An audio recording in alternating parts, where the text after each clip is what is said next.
Hello and welcome to Oneindia. Joining me right now is Israel's Consul General to South India, Orli Weitzman. So without wasting a second, let's get straight to the point. Madam Consul General, first things first, we're recording this interview on the 7th of October 2024. Exactly a year ago, Hamas invaded your southern communities, thereby committing a horrendous atrocity which led to the loss of more than 1,200 lives from what we've been told.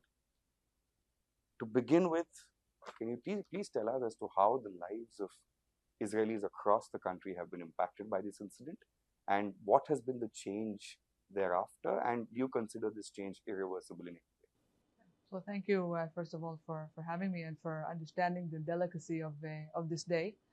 It's a day that's it's very emotional for me, and I hope I'll find it easy to speak because I've been having a very since the morning or since last night, even when I was trying to imagine, 6th of October in the evening, I was thinking, just a year ago, young people were getting ready to go to a party celebrating peace.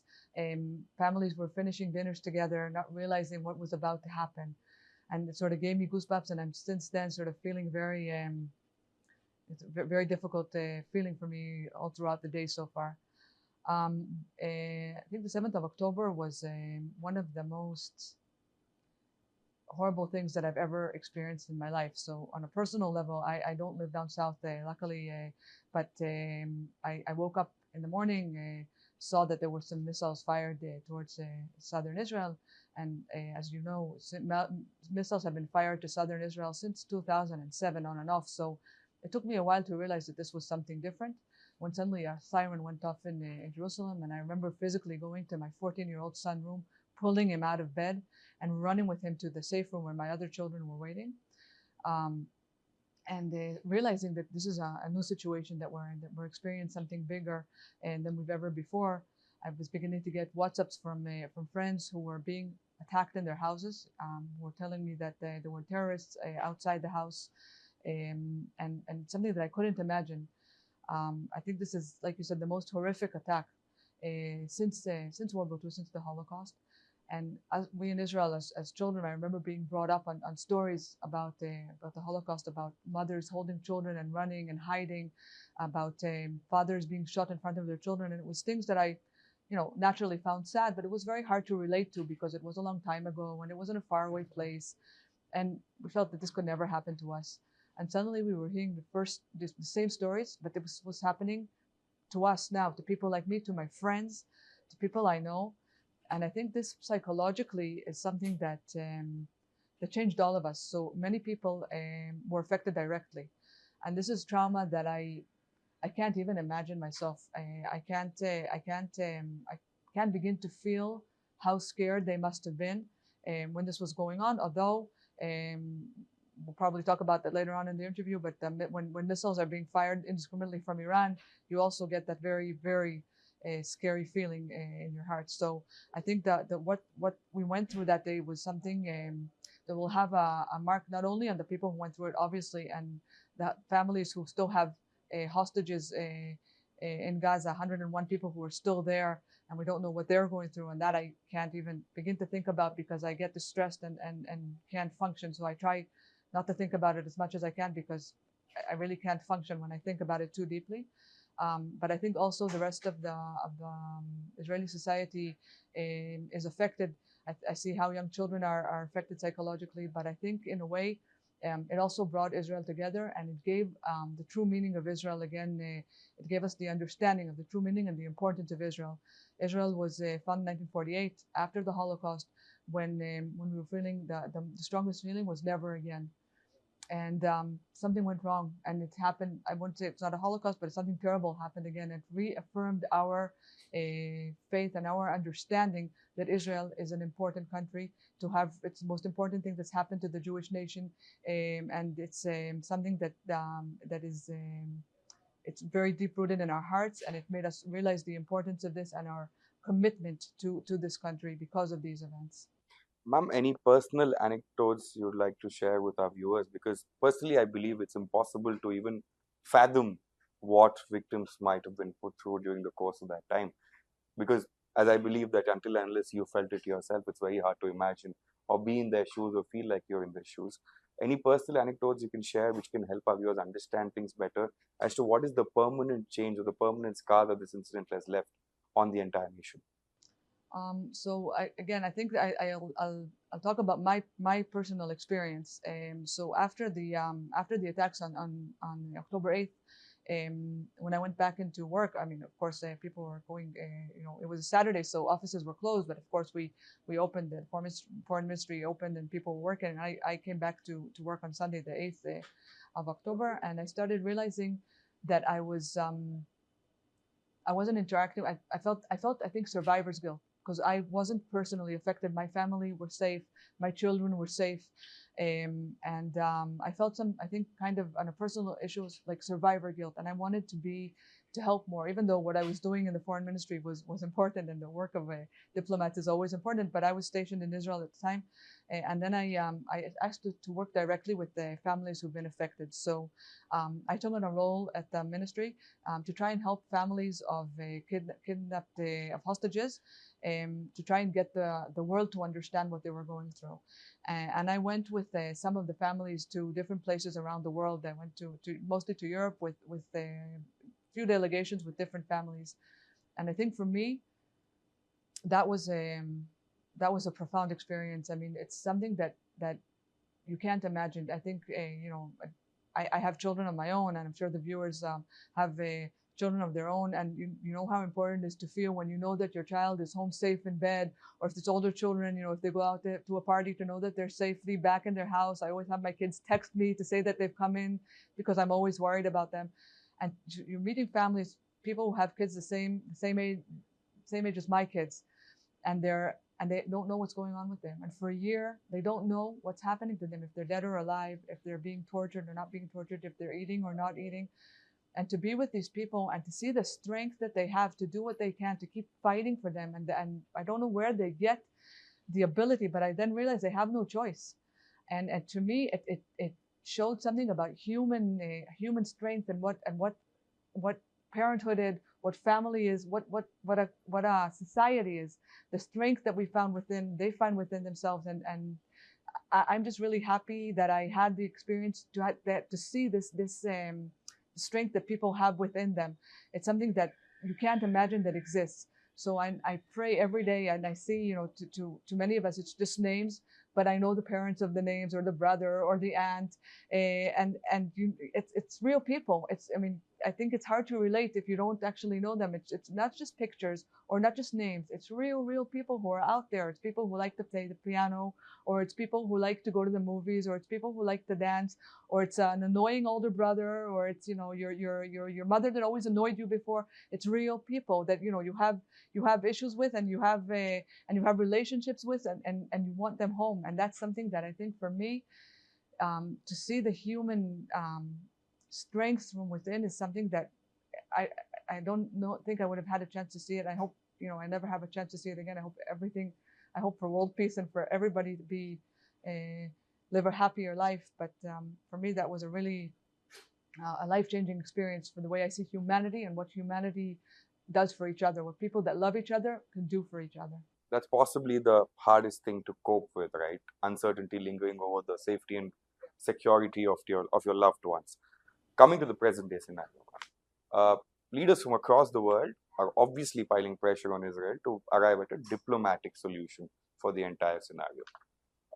Considering the fact that, and you've said it in as many words in multiple interviews prior to this, considering the fact that Iran and Hamas and Hezbollah, as on date, are not ready to accept that Israel has a right to exist as an independent state, which is fundamental to the security and sovereignty of the nation that you come from. Is there ever a diplomatic solution that can be arrived at? What's the way that you're looking at? Because if your existence is what is bothering the other party, I mean, what is the discussion then? So as you said, I think Iran, as being the puppeteer of all, to me, all the evil in the Middle East, using proxies as Hamas, using proxies like Hezbollah.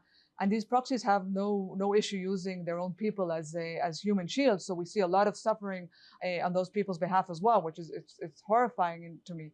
But then, like you said, the diplomatic solution or the diplomatic pressure should be put on Iran to accept Israel's right to exist. And I'm not saying, I mean, other solutions have to be, then the details have to be sorted out.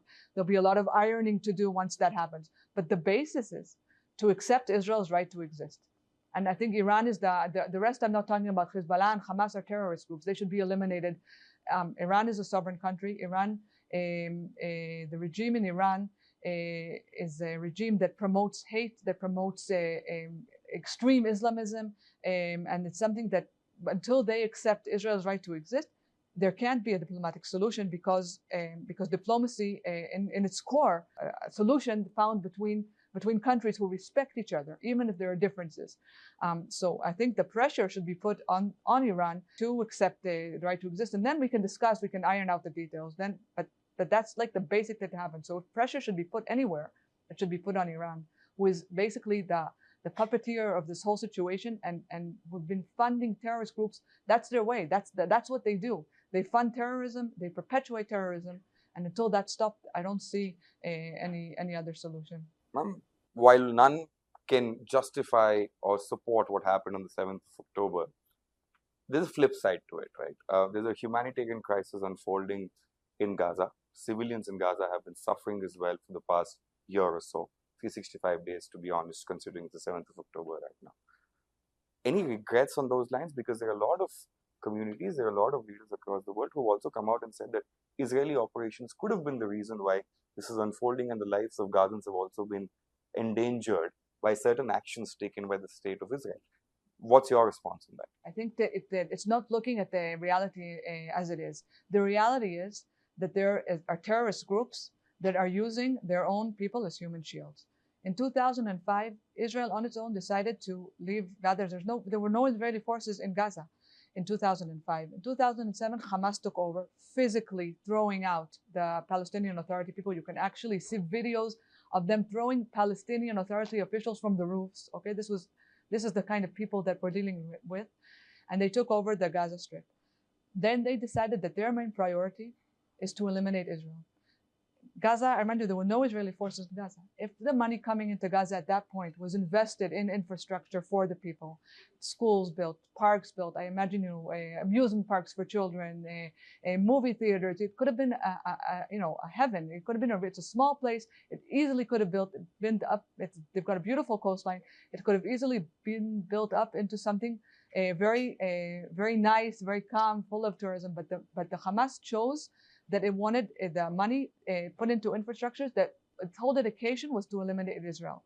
So until the Palestinian people are led by other people who want their best interests, who have their best interests at heart, we have a problem. If the priority is to try and to make war, to try and eliminate Israel, and that's where the money is going, that's the lines that it's taken, and they don't mind using their own people as human shields, as bait even, for this kind of war, then yes, of course they'll be suffering, and believe me, it hurts me to see the suffering on the Palestinian people, because I think they are in a very bad situation. There's no governing official looking out for their best interest. They are governed by people, by a terrorist group that's only looking to distract and has no regard for their human life. So I think it's a horrible situation, and I feel for them. But I think the solution is to eliminate the terrorist groups. Ma'am, how do you respond when the United States of America, which happens to be a very key strategic partner to Israel, also refuses to buy this argument completely when you say that civilians being used as shields is the only reason why civilians are suffering in Gaza? Joe Biden himself has come out and vocally put out statements which do not sync with what Israel is saying at this point in time. So again, I think America I want to be clear, America is a very important, close ally of Israel, and always has been and always will be. And I think that their support has been invaluable throughout this whole year. But I think they too, despite what you're saying, they too realize that the key to the solution is eliminating terrorist groups, and the key to the solution is Iran. In the end, Iran and its attitude is what's making the world a difficult place right now. I think it's a source of evil, and I think my prime minister has come out really nicely and said that it's a war now between evil and good, and if we want good to prevail, Iran has to be stopped, and terrorist groups have to be stopped. Got it. What's Israel's end game in Gaza at this point in time? What is it? What is the logical conclusion that Israel wants to take this matter to? So the things that have to happen in Gaza is for Israelis to be safe, for Israelis to be able to go. That's one thing. For Israelis to go to sleep quietly at night and know that in the morning terrorists are not going to invade and rape their wives and daughters, and not going to murder them and burn their houses alive. So that's a goal, and also of course to get the hostages back. I can't stress this enough. There are 101 people still out there, real people with real families who miss them, who want to hold their children, hug their loved ones. And so this is something that these are two things that have to happen. France was one of the first countries to recognize Israel's right to exist as an independent state. And recently, as you might be aware, the president himself has come down very hard on the state of Israel, saying that Lebanon cannot become the next Gaza. And he's also spoken against certain operations executed by the Israeli establishment. So what's your response to a country like France saying what? So I think that all the countries should take more seriously and realize the fact that we're dealing with terrorist group. It's very easy to give advice when it's not your families that are affected, when it's not your children who are waking up into these horrible situations, who live in their home and haven't had to live outside of their homes, as tens of thousands of Israelis have had to leave their homes in the border. So it's something that when it's your own people, I think you react differently, and I think Israel is doing whatever it needs to do in order to make sure that these things are stopped and that Israelis feel safe again in all the borders.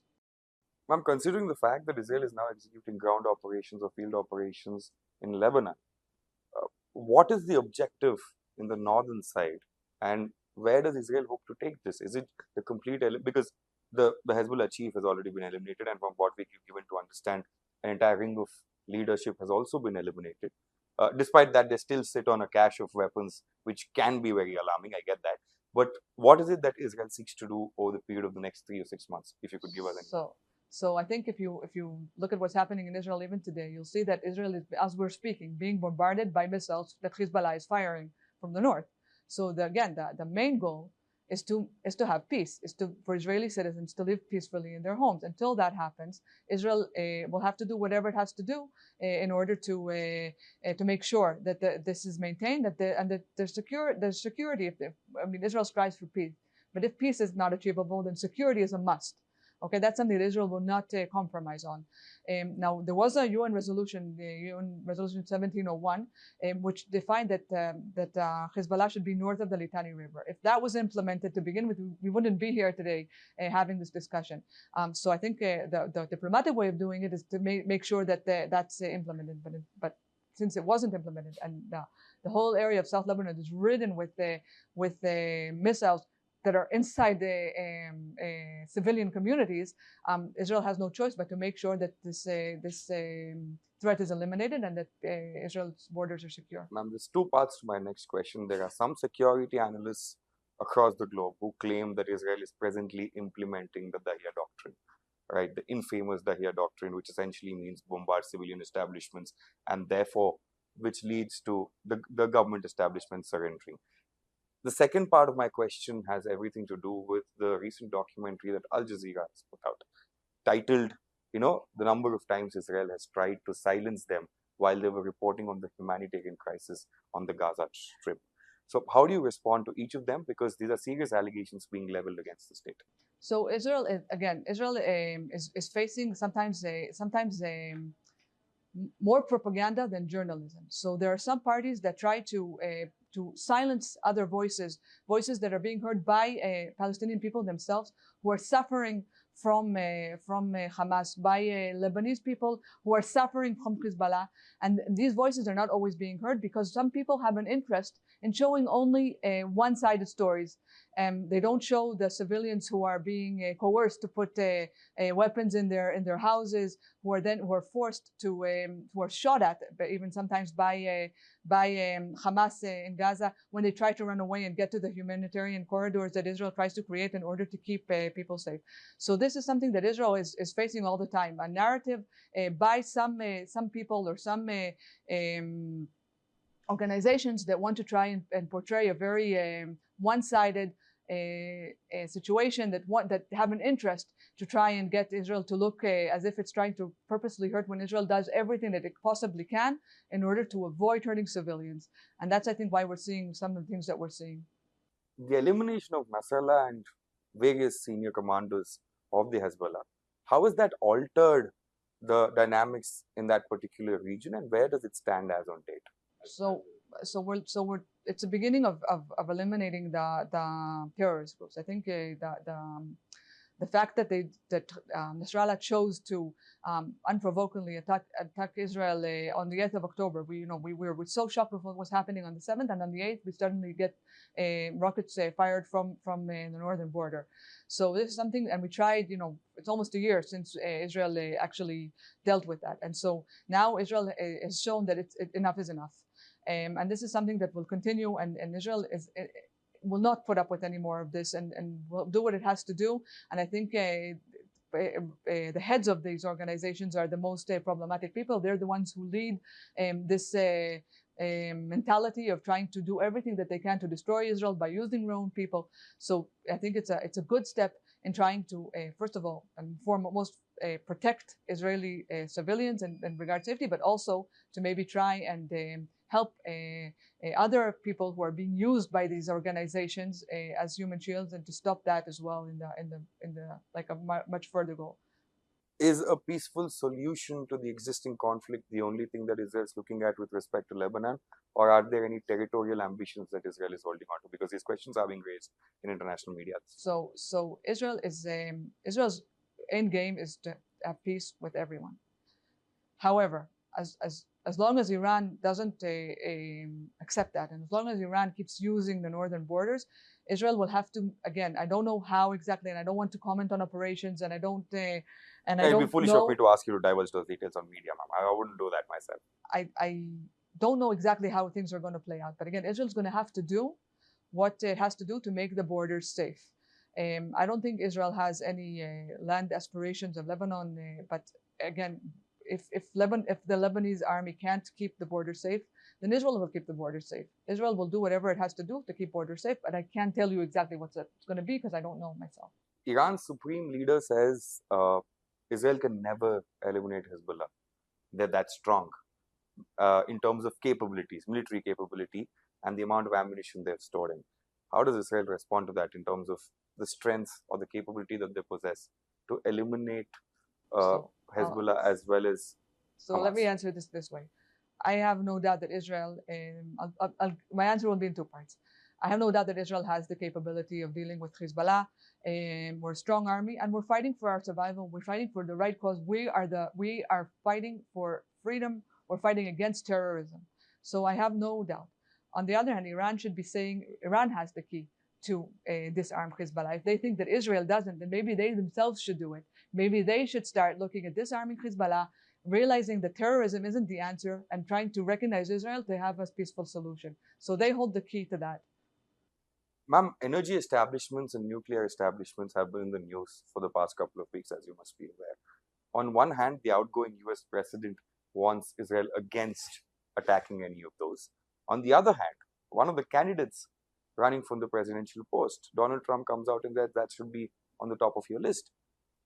As from an Israeli lens, how do you look at this?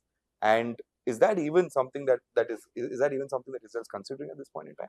So Israel, again, I mean, the American officials, different officials have entitled to their own opinions, and I leave American politics to Americans. Israel always, the main consideration for Israel is not what one person says or another person says, is what's good for Israel, what will keep Israelis safe. I think I'm repeating myself because I think that's the main point, and that really is what is like our compass. Okay, that's what is going to keep Israelis safe and secure. And that's the decisions there. That's the compass when decisions are made, and that'll be the compass when decisions are made if and when Israel decides to react to what Iran did when Iran attacked indiscriminately citizens and civilians of Israel. So the main thing, our compass is always what keeps Israelis safe. Should Indians be worried about the security of their loved ones in Israel at this point in time? Because that's a concern that is rising as we speak. So I want to say that just as Iran and other terrorist groups are indiscriminately attacking. Israel is indiscriminately defending. Israel developed and put in a lot of money and effort into developing different systems to protect from missiles of different ranges. And these missiles protect indiscriminately. They protect Israelis, they protect Indians, and they protect any other nationality that are in Israel. Indians have the same access to safe rooms as Israelis do. There's no difference in that sense. Israel treats everybody there the same and hopes for the safety and strives and puts effort into the safety of everybody there.